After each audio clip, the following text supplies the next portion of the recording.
Hello guys, മാൾട്ടയിൽ 2007 തൊട്ട് strawberry festival നടക്കുന്നുണ്ട്. അതിൻ്റെ ഭാഗമായിട്ടൊരു മാർക്കറ്റാണിത്.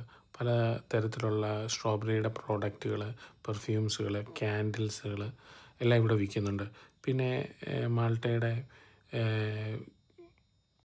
മാൾട്ടയിൽ തന്നെ ഉണ്ടാക്കുന്ന വൈനുകൾ, പിന്നെ ചില കരകൗശല വസ്തുക്കൾ, പിന്നെ കേക്കുകൾ, ഇതെല്ലാം സ്ട്രോബെറി കൊണ്ടുള്ള കേക്കുകളാണ്. ഇവിടെ നമുക്ക് വേണമെങ്കിൽ മേടിക്കാം. പിന്നെ കുറച്ച് സ്തൂപങ്ങളുണ്ട്, ക്യാൻഡിൽസുകളുണ്ട്. പിന്നെ എനിക്ക് ഏറ്റവും ഇഷ്ടപ്പെട്ടത് ഇവിടെ ഒരു അമ്മച്ചി കുറേ എംബ്രോയ്ഡറി വർക്ക് ചെയ്തിട്ടുണ്ട്. അത് കാണാൻ നല്ല റിയൽ പോലെ ഇരിക്കും. എല്ലാം തുണി കൊണ്ടാണ് ചെയ്യുന്നത്. കുറേ വർഷങ്ങളെടുത്ത് ഏൽക്കുന്നതാണ്. വളരെ ബ്യൂട്ടിഫുള്ളാണ് ഇതെനിക്ക് കാണാൻ വളരെ ഇഷ്ടപ്പെട്ടു. ഏറ്റവും സ്ട്രോബെറി ഫെസ്റ്റിനേക്കാളിലും അവിടുത്തെ സ്ട്രോബെറിയുടെ പല സാധനങ്ങളെക്കാളും എനിക്ക് ഏറ്റവും കൂടുതൽ ഇഷ്ടപ്പെട്ടത് ഈ എംബ്രോയ്ഡറി വർക്കാണ്. ഇതെല്ലാം സൂചി നൂലുകൊണ്ട് എംബ്രോയ്ഡറി ചെയ്ത് ഉണ്ടാക്കിയതെന്ന് ഓർത്തോണം. ഉടുപ്പുകൾ, ചെറിയ ബാഗുകൾ, ചെറിയ പെർഫ്യൂംസുകൾ. ഈ പുള്ളിക്കാരി ഇരുന്ന് മാല ഉണ്ടാക്കുക, സ്ട്രോബെറിയുടെ ചെറിയ ഇതിൽ കോർത്തിടാൻ വേണ്ടി, നെക്ലേസ് പോലെ. പിന്നെ കുറേ പഴയ സാധനങ്ങളൊക്കെ ഇവിടെ വിൽക്കുന്നുണ്ട്.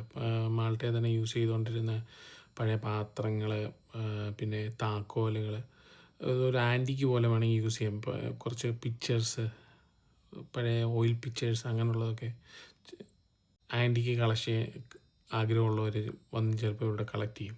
പിന്നെ ഇതെല്ലാം ഇവിടുത്തെ പിള്ളേർ ഡ്രോ ചെയ്തേക്കുന്ന പിക്ചേഴ്സുകളാണ്. അത് ഡിസ്പ്ലേക്ക് വെച്ചേക്കാണ് ഇവിടെ. പിന്നെ ഇവിടുത്തെ ഫാമിൽ തന്നെ ഉണ്ടാക്കിയ ചീസുകളാണ്.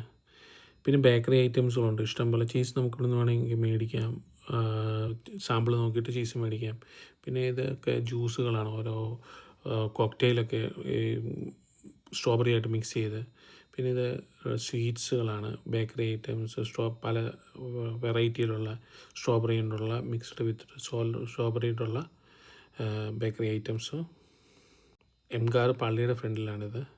സ്ട്രോബെറി അലങ്കരിച്ച് വെച്ചേക്കുന്നുണ്ട്. നമുക്ക് ഇവിടുന്ന് സ്ട്രോബെറി മേടിക്കുകയും ചെയ്യാം.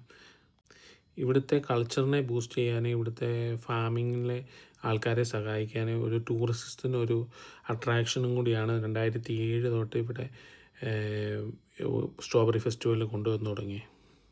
ഇത് കാരണം ഇവിടുത്തെ ഫാർമേഴ്സിന് കൂടുതലായിട്ട് പ്രോഫിറ്റുകൾ കിട്ടും. ഈ സമയത്ത് പ്രോഫിറ്റുകളുണ്ടാക്കും. ഇതുപോലെ തന്നെയുള്ള ഫെസ്റ്റിവൽസ് നമ്മുടെ കേരളത്തിലും കോർഡിനേറ്റ് ചെയ്യാൻ സാധിച്ചു കഴിഞ്ഞാൽ നമുക്കും കുറേ ടൂറിസ്റ്റുകളെ അട്രാക്റ്റ് ചെയ്യാൻ സാധിക്കും.